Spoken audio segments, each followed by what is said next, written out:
As a child, I grew up in a small southern Missouri town just north of the Ozark mountain range. There were about 10,000 people living there, and, for the most part, they preferred to keep to themselves. It was a weird mentality you never ran into often in the South. During the summer following my second year of elementary school, all of that would change. In this town, there was only one provider for television. It was an old cable provider known as Ozark Cable, which served southern Missouri and northern Arkansas. It only broadcasted 10 channels, and given that satellite wasn't available within 100 miles of my town, I had to make the best of it. In fact, the only children's programming available were Tom and Jerry reruns, which broadcasted out of Little Rock on Saturday mornings. Needless to say, my options for cartoons weren't particularly extraordinary. At the beginning of summer vacation, following second grade, my family received a notice from Ozark Cable, as did other 10,000 residents in the town. The statement noted that a new high-tech broadcasting station was complete construction just north of town. In addition, my town would now be receiving 30 new channels, including Nickelodeon. I was excited, as any child my age would be. Heck, I would finally be able to watch new cartoons anytime during the week. During the third week of summer vacation, the broadcasting station went operational, and my small town finally entered the digital age. Static no longer interrupted programming, show lineups no longer switched without notice, and of course, I finally had Rocko's Modern Life. Overall, I was a pretty happy 7-year-old kid. That's when it all started. I heard it first from one of my friends.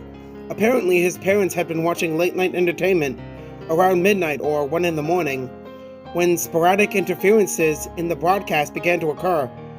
Images of an eyeless man flashed on the screen for seconds at a time, accompanied by a startlingly loud white noise. Apparently, it was loud enough to wake my friend up. Unsettled, his parents contacted the cable provider and notified them about the incident, and were told that it would be looked into. However, the problem persisted.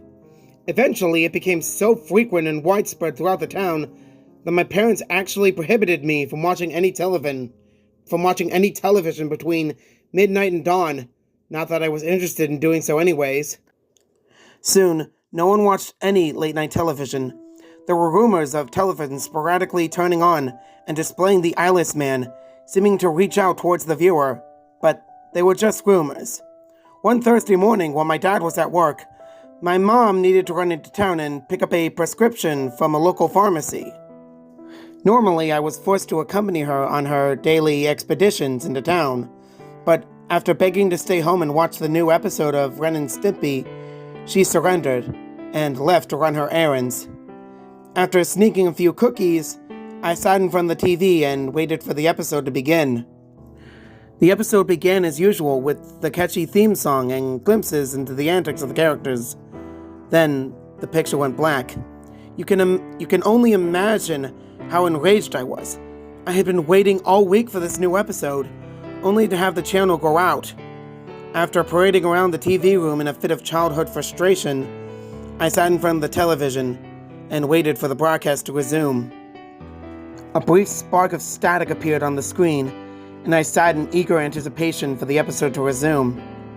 Images of decomposing and disemboweled bodies filled the screen, accompanied by ear-piercing screams that filled the house. I immediately ran out of the TV room, but not before looking back at the television. A man with bloodied holes for eyes seemed to approach the screen, with his livid, decaying arm reaching out. I hid under the dining room table and began to sob hysterically. In my fit of nauseated terror, I vomited onto the floor. When my mother came home, she seemed to jump back at the noises that consumed the house, and immediately dropped her bags and pulled me out from under the table. I was hysterical, and my face was pale with fear. Before I could answer my mother about what was going on, she entered the TV room. The screaming stopped. She unhooked the television. When I finally told her what happened, we heard a knock on the door. It was my friend and his parents. He was sobbing and was hiding his face against his mother's shirt. They experienced the same thing I had. Everyone in town did. Almost immediately, local law enforcement became involved due to the nature of the images. After a week of no television and sleeping in my parents' bed, the local police department issued a statement. It wasn't as conclusive as we had wished.